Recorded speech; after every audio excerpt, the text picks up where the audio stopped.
Puluhan pelajar SMA yang hendak tawuran dibubarkan petugas 3 Pilar saat berkumpul di kawasan Roxy Gambir, Jakarta Pusat. Polisi mengamankan 1 pelajar, puluhan motor, dan senjata tajam. Motormu saya bakar semua nanti. Bubar aja.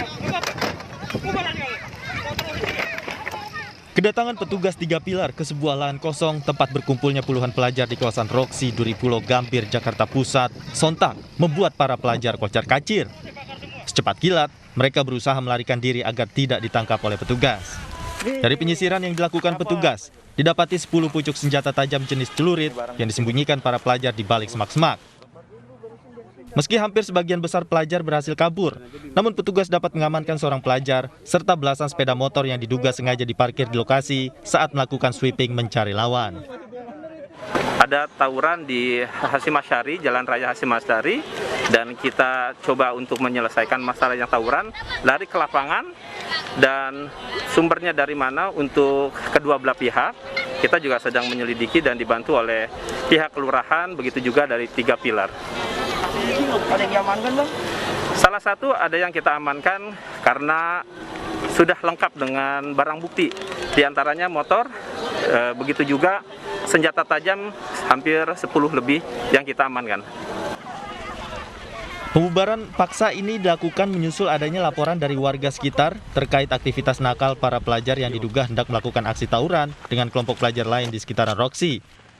Demi pemeriksaan lebih lanjut, seorang pelajar beserta 10 celurit dan belasan sepeda motor kemudian dibawa petugas ke Polsek Metro Gambir, Jakarta Pusat. Dari Jakarta, Rani Sanjaya, iNews melaporkan. Seorang pria meninggal dunia saat mengemudi mobilnya di Jalan Duren 3 Raya Pancoran, Jakarta Selatan pada Jumat malam. Alusius Yulistio, warga Jalan Bambu Apel, Pasar Minggu, Jakarta Selatan, ditemukan meninggal dunia saat mengemudi mobilnya di Jalan Duren 3 Raya Pancoran, Jakarta Selatan. Meninggalnya korban diketahui saat mobil berhenti di lampu merah pertigaan Duren 3 arah Pasar Minggu. Saat lampu hijau, mobil tak kunjung jalan. Pengendara lain mencoba untuk membangunkan korban namun tetap tidak ada respon. Polisi dan dokter yang memeriksa memastikan korban meninggal dunia. Jenazah korban kemudian dibawa ke Rumah Sakit Polri Jakarta Timur untuk pemeriksaan lebih lanjut. Ada sekitar 20 menit dia nggak jalan-jalan. Bang, saat ditemukan itu posisinya bagaimana Bang korban, Bang? Posisinya itu udah geletak di kursi aja gitu. Yang kita dapati korbannya udah nggak ada dan kita udah lakukan swab antigen dan hasilnya negatif. Dan sekarang lagi dibawa. Ke informasi lain pemirsa, seorang pria babak belur dihajar massa karena terpergok masuk rumah warga di Jalan Palmerah, Jakarta Barat. Pelaku kerap beraksi di perumahan warga dengan modus meminta sumbangan.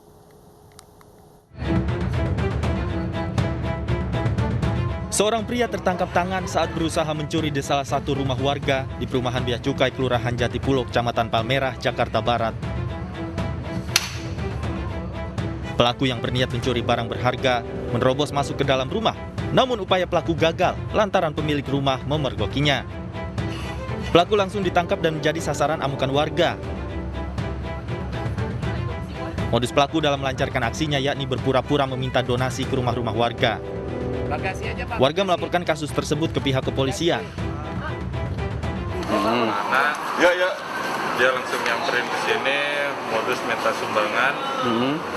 Istri masuk, dia berusaha mau masuk, tapi untungnya kebetulan ketahuan sama tetangga sekitar. Soalnya dia udah pernah beberapa kali masuk sini, jadi ya, warga sekitar udah tahu lah. Orang mencurigakan penghalangan rumah.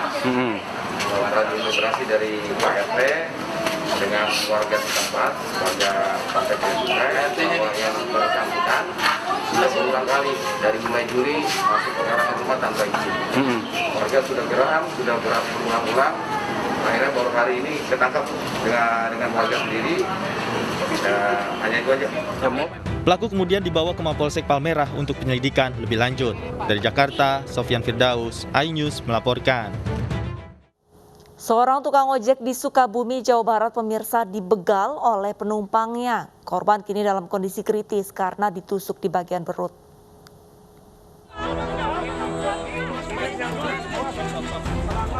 Ajidin, tukang ojek pangkalan dievakuasi warga ke Rumah Sakit Pelabuhan Ratu karena terluka parah ditusuk oleh penumpangnya Rabu malam. Korban bersimbah darah setelah ditusuk oleh pembegal yang menyamar sebagai penumpang. Kurang dari 12 jam, tim Jatanras Polres Sukabumi menciduk pelaku di kawasan Jasinga, Bogor pada Kamis malam. Pelaku dengan sadis menusuk korban sebanyak 13 kali, kemudian membawa kabur sepeda motor dan telepon genggam korban.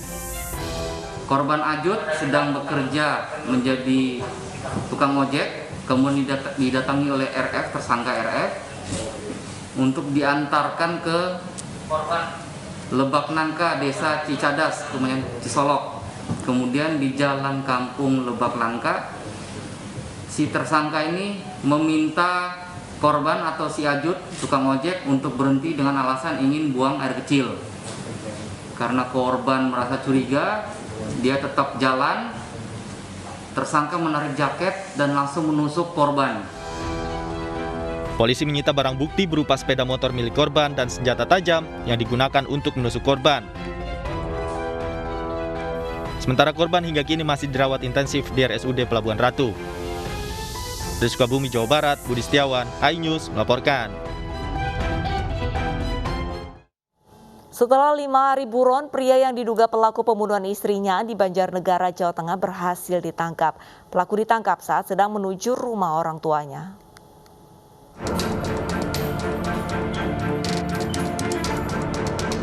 Pria yang diduga membunuh istrinya dengan sadis di Jalan Desa Bakal, Kecamatan Batur, Banjarnegara, Jawa Tengah akhir pekan lalu berhasil ditangkap polisi. Dari hasil pemeriksaan, pelaku sudah merencanakan pembunuhan karena cemburu melihat istrinya mengobrol dengan laki-laki lain di media sosial.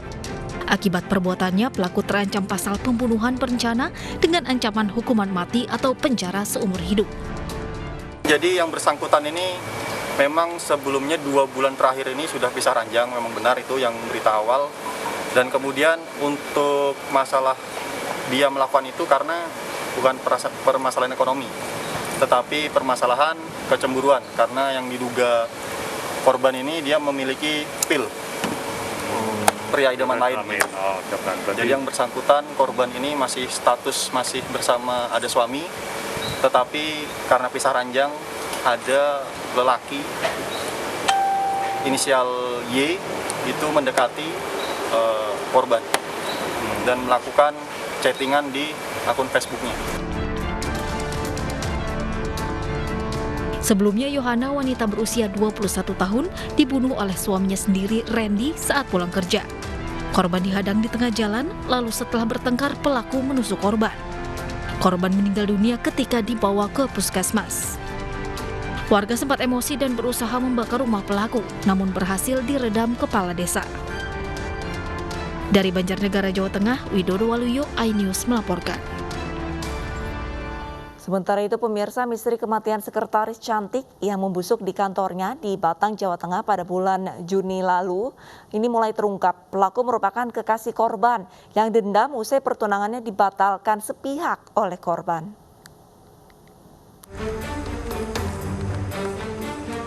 Sali Saiful Umar, warga Klidang Lor, dibekuk tim Buser Polres Batang yang dibantu tim Jatanras Polda Jateng sejak Rabu lalu.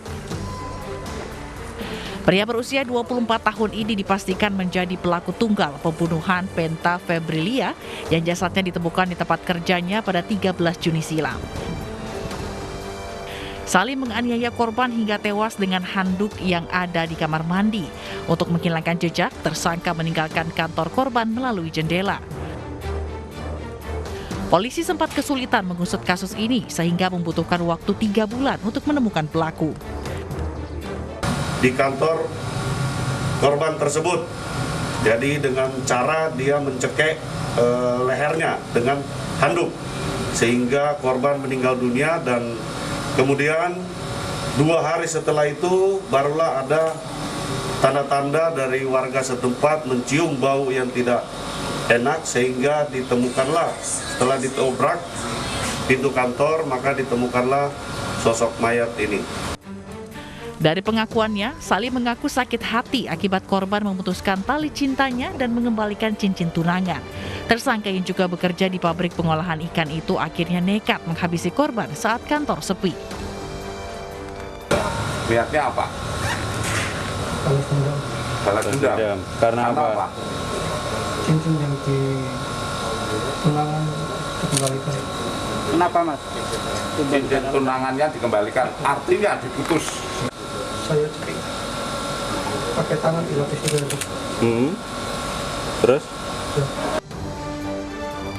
Atas perbuatannya, tersangka dijerat pasal 338 dan 351 ayat 3 dengan ancaman hukuman maksimal 20 tahun penjara. Dari Batang, Jawa Tengah, Suryono Ainis melaporkan. Jenazah Praka Muhammad Dirhamsyah, salah satu prajurit yang menjadi korban penyerangan oleh kelompok kriminal separatis bersenjata di Papua Barat, tiba di rumah duka. Serah terima jenazah pun dilakukan dengan upacara kemiliteran.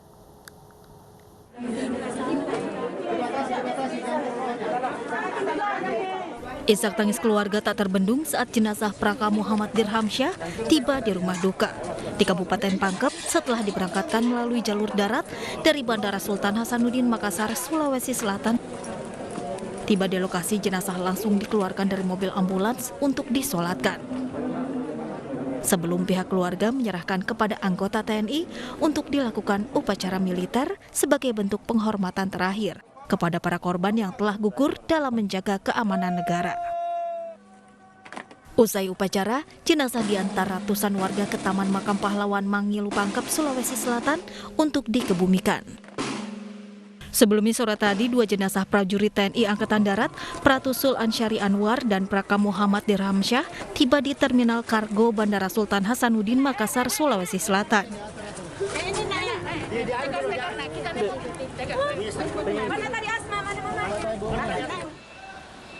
Sebagai bentuk penghormatan terakhir, kedatangan 2 jenazah ini disambut dengan upacara militer yang dipimpin langsung oleh Letkol Infantri Budi Rahman sebagai Komandan Kodim 1422 Maros dan turut dihadiri sejumlah keluarga maupun kerabat almarhum. Upacara digelar di halaman parkir kargo bandara.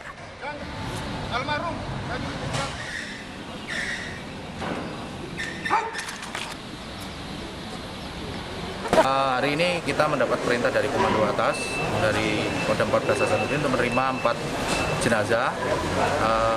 2 jenazah direncanakan akan langsung kita berangkatkan menuju ke rumah duka, 1 di Kabupaten Baru, 1 di Kabupaten Pangkep.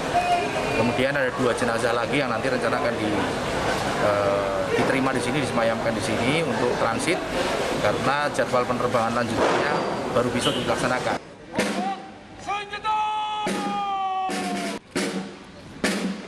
Usai upacara, jenazah korban kemudian dimasukkan ke dalam ambulans untuk diberangkatkan menggunakan jalur darat menuju kampung halaman mereka di Kabupaten Pangkep dan Kabupaten Baru untuk selanjutnya dikebumikan. Dari Kabupaten Pangkep dan Maros, Sulawesi Selatan, Wahyu Ruslan, iNews memberitakan. Komisi Nasional Hak Asasi Manusia menunggu pengaduan laporan kasus perundungan dan pelecehan seksual di Komisi Penyiaran Indonesia. Komnas HAM memastikan akan memberikan pendampingan terhadap korban hingga pemulihan trauma atas peristiwa tersebut.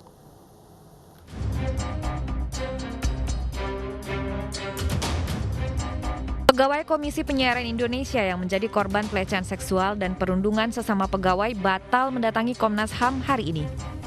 Komnas HAM menyatakan akan menjadwalkan kembali pertemuan ulang dengan korban.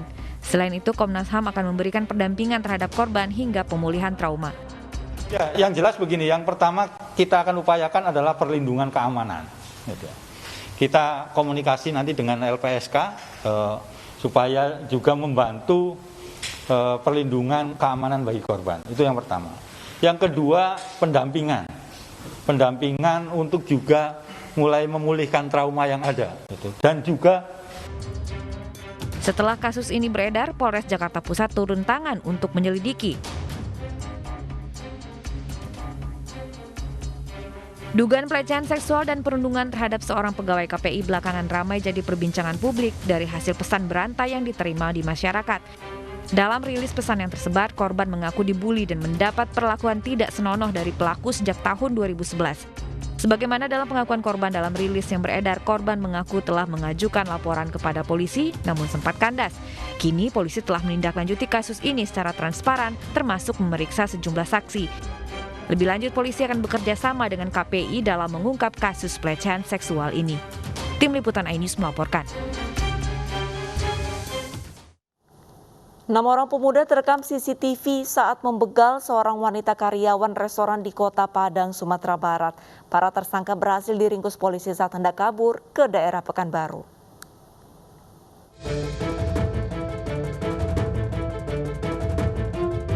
Inilah detik-detik saat seorang wanita di Kampung Nias, Kecamatan Padang Selatan, Kota Padang menjadi korban aksi begal ponsel.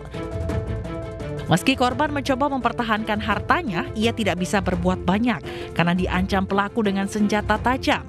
Aksi keji para pemuda ini kemudian viral di media sosial.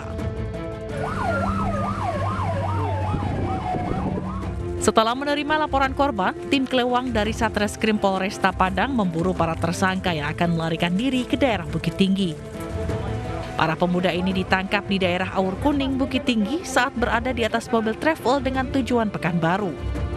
Ironisnya, 3 dari 6 orang pelaku masih di bawah umur. Dari tangan pelaku, petugas berhasil mengamankan 4 bilah pedang yang digunakan untuk mengancam korban. Ke-6 orang tersangka selanjutnya digelandang ke Mapolresta Padang guna menjalani proses hukum lebih lanjut. Ini anak-anak Kelewang Polresta Padang sudah mendalami dan memahami siapa yang bermain pada saat itu. Makanya setelah kejadian, laporan terbit, mereka langsung bergerak langsung kepada pelaku.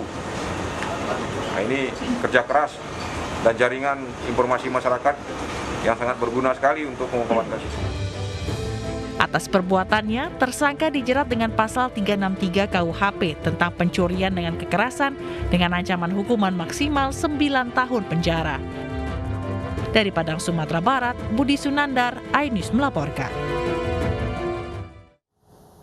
KPK menetapkan Bupati Banjarnegara Budi Sarwono sebagai tersangka atas kasus dugaan korupsi proyek pengadaan pada Dinas PUPR Banjarnegara periode tahun 2017-2018. Selain itu, pemirsa, KPK juga menetapkan KA, tersangka lain dari pihak swasta yang merupakan tim sukses Budi Sarwono dalam pilkada.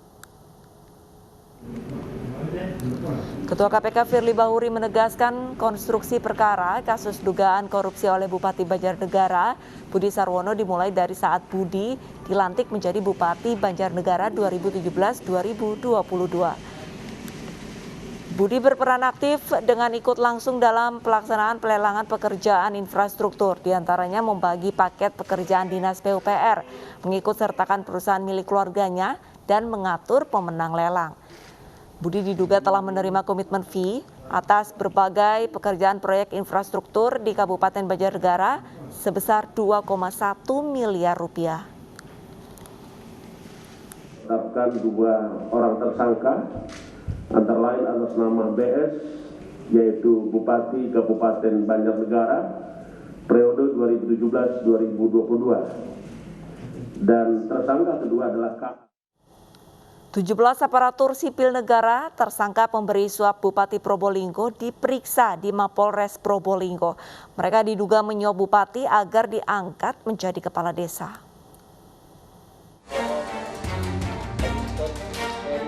Penyidik KPK kemarin memeriksa 17 tersangka pemberi suap jabatan kepada desa Kabupaten Probolinggo, Puput Tantriana Sari, di Mapolres Probolinggo. Salah satu yang diperiksa Sekda Kabupaten Probolinggo.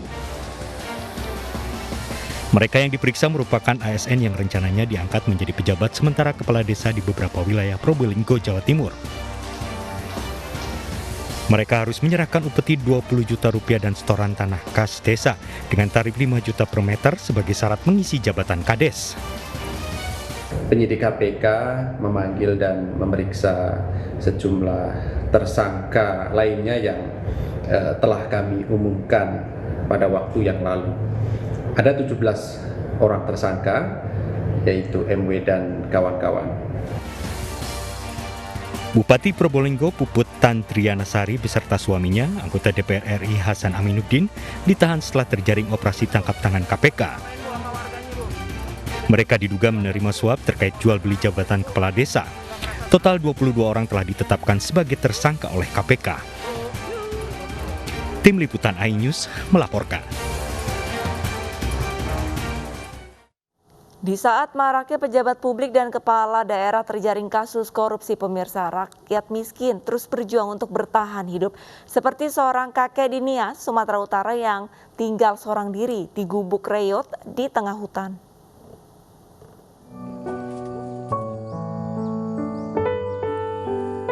Seorang kakek, warga desa Fulolo Salo, Kecamatan Sitolouri, Kabupaten Nias Utara, sudah puluhan tahun tinggal di gubuk 2 kali 2 meter di tengah kebun jauh dari pemukiman warga. Kakek bernama Sabarudi Gea alias Amanibe, 60 tahun hidup sebatang kara. Sang kakek ditinggal oleh keluarganya yang merantau di luar Pulau Nias. Jadi aku kafake selari aku kira keluarga meda. Basi fulfake ya. Iya. Siman ironome dongame fomome apakah so suireda? Bahkan baru KPP ya suiran hara. Kondisi gubuknya yang tidak layak ditempati tanpa fasilitas air dan listrik. Bahkan untuk berteduh dari panasnya siang dan dinginnya malam sangat sulit karena gubuknya sudah nyaris ambruk. Sabarudi berharap keluarganya yang tengah merantau mau datang menengoknya. Dari Kepulauan Nias, Sumatera Utara, Iman Jayalase, iNews melaporkan. Pemirsa, seluruh insan musik cadas Indonesia maupun internasional berduka. Gitaris band Burger Kill Aris Tanto alias band Burger Kill meninggal dunia. Ia menghembuskan nafas terakhirnya pada hari Jumat lalu.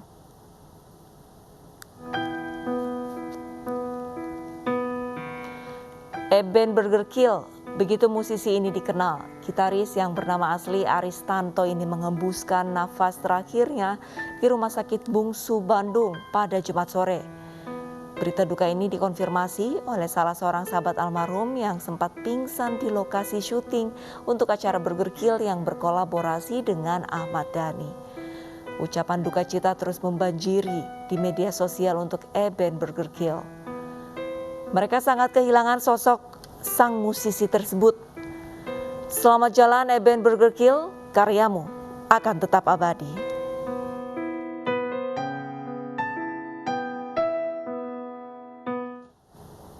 Di Makassar, Sulawesi Selatan, drone digunakan untuk mengantarkan obat dan makanan bagi pasien COVID-19.